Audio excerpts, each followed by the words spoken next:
Have you ever sat in a quiet room, looked around, and realized it's just you? No one to cook for, no one to talk to, no one to ask how your day was. At first, maybe it felt peaceful, no more noise, no more mess. But after a while, that silence begins to echo. It doesn't feel peaceful anymore. It feels like something's missing. If you've ever felt this way, I want you to know you're not alone. Even when the world feels quiet, your life still matters. You still matter. Getting older brings unexpected changes. Friends move away. Loved ones pass on. Children become busy with their own lives. And suddenly, the house that once felt full of life feels too big, too quiet, too empty. But here's something people don't talk about enough. Loneliness isn't just about being alone. It's about feeling disconnected from others, from purpose, even from yourself. But being alone doesn't have to mean being lonely. In fact, this season of life when you're more with yourself than ever before can become one of the richest, most meaningful chapters yet. It takes intention. It takes heart. And it starts with a few simple shifts. Let's begin with something that may sound small, but changes everything: creating structure in your day. When you're on your own, there's no one telling you what to do. No school drop-offs, no work meetings, no appointments, lest you make them. At first, that freedom feels amazing, but too much unstructured time becomes a trap. Days blur.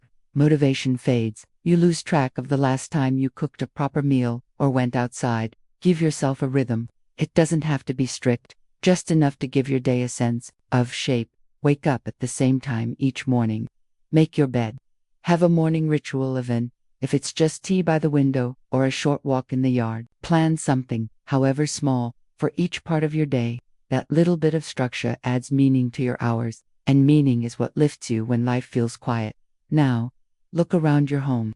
When you live alone, your space can either comfort or drain you, and you might not even notice how much it's affecting your mood. Clutter piles up, furniture gathers dust, rooms you once used sit empty.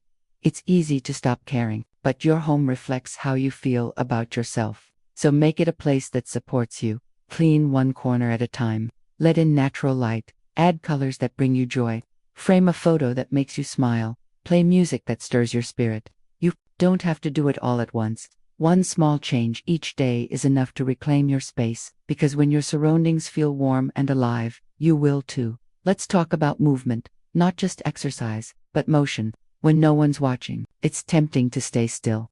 You sit to watch the news, to eat, to think, but your body still craves movement. Movement is more than health, it's life, even if it's just stretching in bed before you get up, even if it's a short walk down the block, even if it's swaying in your kitchen to your favorite song. Move like your body still belongs to you, because it does. And let's not forget the power of connecting with others. When you're on your own, it's easy to believe no one notices you, that people are too busy, that you've been forgotten. But connection isn't about waiting, it's about reaching out even when it feels awkward. Call a friend you haven't spoken to in a while. Say a heartfelt hello to the cashier at the store. Join a group online or at your community center.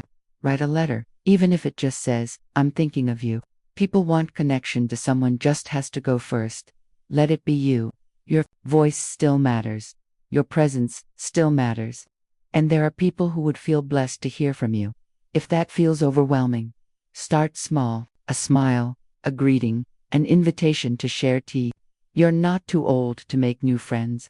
You're not too late to rekindle old ones.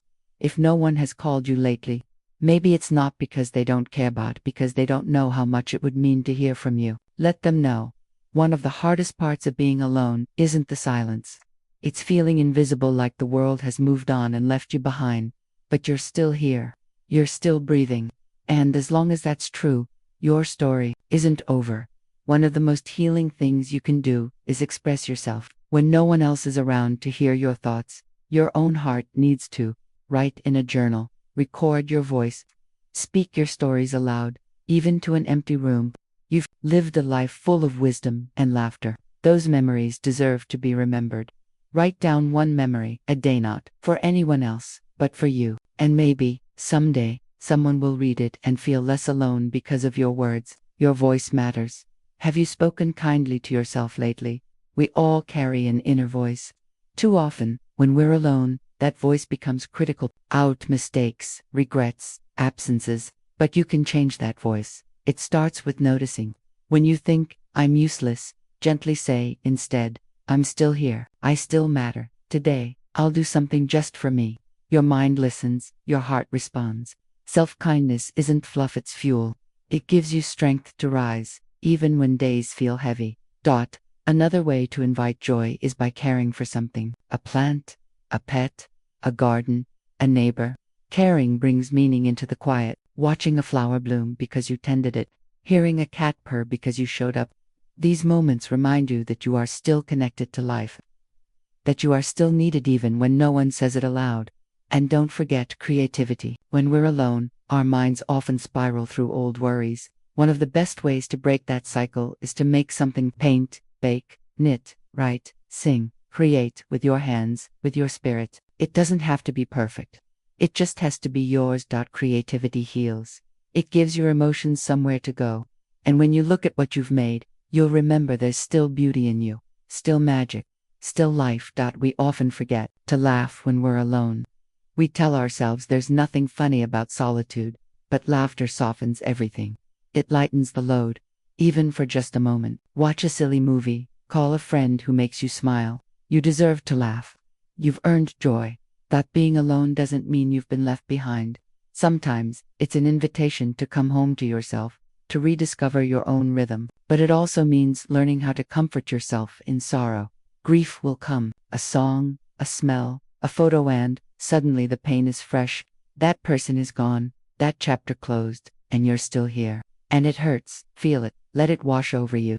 You've earned your tears. You've earned the right to miss what once was. But when the tears stop, remind yourself you are still living. Light a candle. Say their name with love. Let their memory warm you, not freeze you. Grief may stay, but it doesn't get the whole room. Let joy sit beside it. Let hope in, even briefly. One of the most powerful ways to invite hope is by giving. Yes, even now. You still have so much to offer. Volunteer. Share your time, your story, your patience. Helping someone else heals the cracks inside you. It reminds you that you still matter, that you still have a purpose. You are not too old. You are not too late. The world still needs you. Don't be afraid to ask for help either. You've been strong your whole life, but true strength is also knowing when to lean on others. If you're struggling emotionally, physically, financially, reach out. Tell someone. There is no shame in needing support. It's human. It's brave. And above all, don't stop dreaming. You still have time. You still have choices. You still have so much to see, to do, to feel. Whether it's learning a language, painting a canvas, or planning a small trip, dreams aren't just for the young. They're for the living. And you are still very much alive. Close your eyes. Picture something new. Then take one small step toward it. Just one. If you've made it here with me, that means something. It means you care. It means you haven't given up. You're still willing to grieve in life's quietest season. And that's powerful. Being alone isn't always a choice, but how you live with it is. You still get to choose how to show up, how to care, how to think, how to love, how to live. You're not just filling time. You're still creating a life. One moment at a time, one breath at a time, one act of courage at a time. Loneliness may visit, but it doesn't have to stay, because your heart still beats with purpose. Your hands still hold beauty. Your voice still carries meaning. Wake up each day and ask, what can I do today to feel alive? The answers are waiting, in your garden, in a conversation, in a cup of tea, in a prayer, in a laugh. This isn't the end of your story. It's a gentler chapter, yes, but one rich with reflection, peace, and rediscovery. Live these days fully, not just pass through them. You're not alone, not anymore. We're walking this path with you. You've got this, and we believe in you.